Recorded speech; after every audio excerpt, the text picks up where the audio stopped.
नमस्कार, ATV न्यूजमध्ये आपले स्वागत आहे। आपण आहोत वसमत तालुक्यातील कुरुंदा गाव येथे।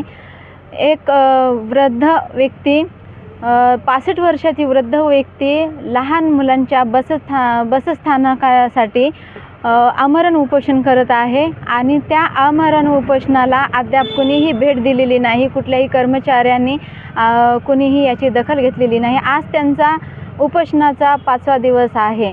तर आपण बाबांकडून जाणून घेऊयात। बाबा, हे उपोषण जे आहे आपण गेल्या वर्षीही केलं होतं आणि तो पण विषय प्रवासी बसस्थानकासाठी होता। तर कसं बघता याकडे? गेल्या वर्षी केलेला होता त्या 6 जुलैला आणि या वर्षीमध्ये त्याने काही याला काही उठाव न केल्यामुळे बसस्थानकाला लेकरं हे उन्हात बसतात, पावसात बसतात, बाया माणसं बसतात, याच्यावर काही लक्ष दिले नाही।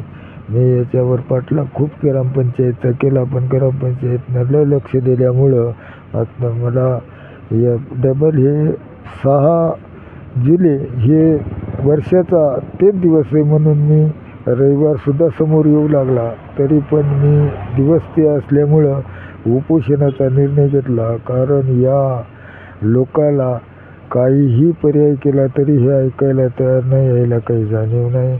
त्याच्यामुळं आता मला बोलायचं खूप आहे, पण माझी प्रकृती आता 5व्या दिवसामुळं माझी प्रकृती गंभीर असल्यास मी काही जास्ती बोलू शकत नाही। एवढंच बोलतो की मी काही जरी झालं तरी मला काय, मी प्रॉपर्टीवाला नाही, मला फक्त 30 गुंठे वावर आहे, पण मला या गरीब लोकांची जाण आहे म्हणून मी यायच्याकरता माझा जीव जरी गेला तरी मी इथं बसस्टँडला जागा घेतल्याशिवाय माझी माघार नाही।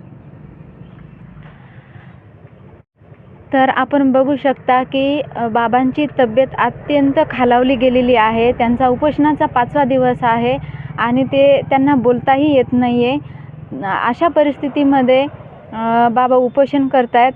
बाबा, एक शेवटचा प्रश्न, आपण जे उपोषण करता यामध्ये आपलं कोणी नातेवाईक आहे? म्हणजे जे विद्यार्थ्यांसाठी आपण निवासी बसस्टँड भेटावं म्हणून यासाठी तुम्ही जे आमरण उपोषण करताय, तर या विद्यार्थ्यांमध्ये येणाऱ्यांपैकी आपलं कोणी नातेवाईक आहे का किंवा नातू किंवा नात येते जाते का?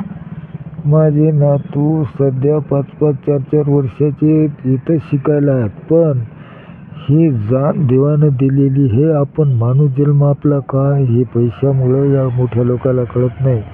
माणूस आपलं किंवा लोकांचं हे जीवन म्हणजे लेकरं जे असतात आपले समजावं लागतात।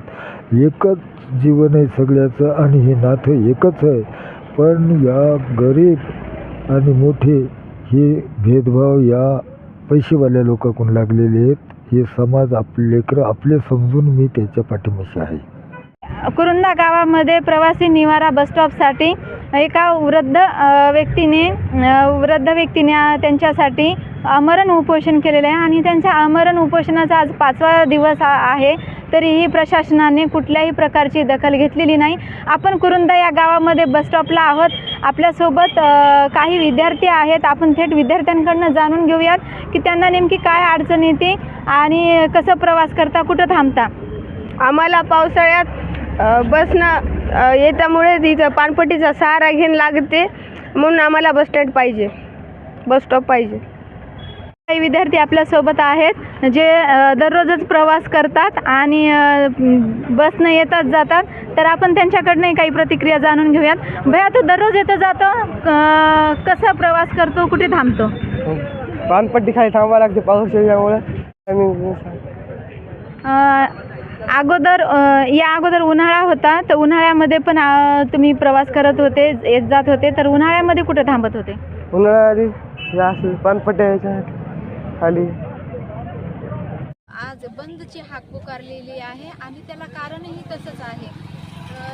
इथे वयोवृद्ध व्यक्तींनी आमरण उपोषण केलेलं आहे। त्या उपोषणाला पाठिंबा म्हणून आज गाव बंदची हाक पुकारलेली आहे। तसेच आपल्यासोबत काही कुरुंदा गावातील रहिवासी आहेत, तर आपण त्यांच्याकडनं त्यांच्या प्रतिक्रिया जाणून घेऊयात की बाबा काय मागण्या आहेत आणि ही गाव बंदची हाक जी आहे ती कशासाठी आहे।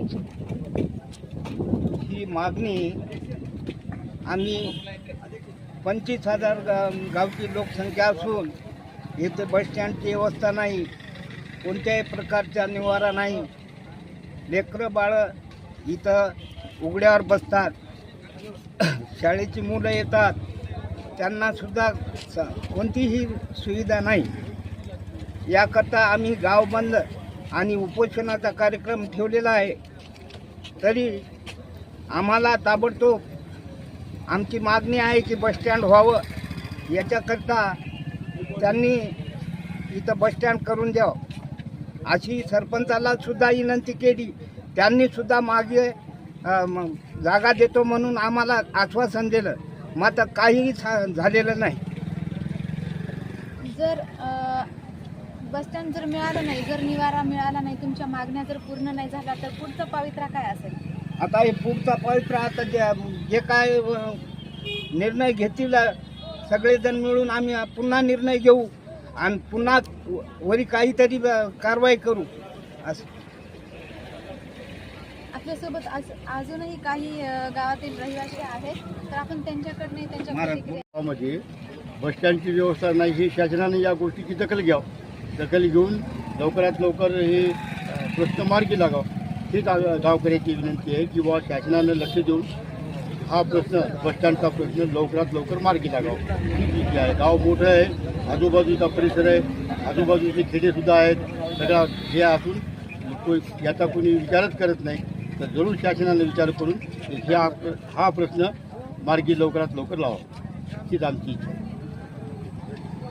तर अजूनही काही आपल्यासोबत गावातील रहिवासी आहेत आणि जर आज उपोषणाचा 5वा दिवस आहे आणि आज जर गावामध्ये प्रशासनानं जर येऊन काही दखल नाही घेतली तर गाव बंद तर आहेच, पण त्याच्याही पुढे धरणे आंदोलनही करणार आहे. काय म्हणतात? जर आमच्या याचं नियोजन नाही जर केलं आम्ही गावात बंद करणार, अजून त्याच्यानंतर रस्ता रोको सुद्धा करणार अशी आमची भूमिका आहे. आणि आम्ही जे करत सर्व समाजासाठी करत आहे आणि आमच्या काही स्वतःचं नाही, काही नाही, सगळ्या स्वतःसाठी आमच्या शाळेच्या मुलासाठी पानटपरीवर बसत आहेत. अजून बाया गडी माणसं यायला जागा बसायला सुद्धा नाही. आम्ही 2 वर्षापासून मागे लागलो तरी अजून काहीच केलं नाही आणि आमची जर मागणी नाही मान्य केली आम्ही उपोषण सोडणार नाही. गावकऱ्यांची सर्वांची एकमुखाने एकच मागणी आहे की प्रवासी निवारा बसस्टँड पाहिजे आणि यासाठी जर यापुढेही दखल नाही घेतली प्रशासनानं तर आम्ही धरणे आंदोलनही करायला तयार आहोत, अशाही गावातील नागरिकांच्या प्रतिक्रिया आहेत. ATV न्यूजसाठी मी अनिता चव्हाण, हिंगोली, वसमत.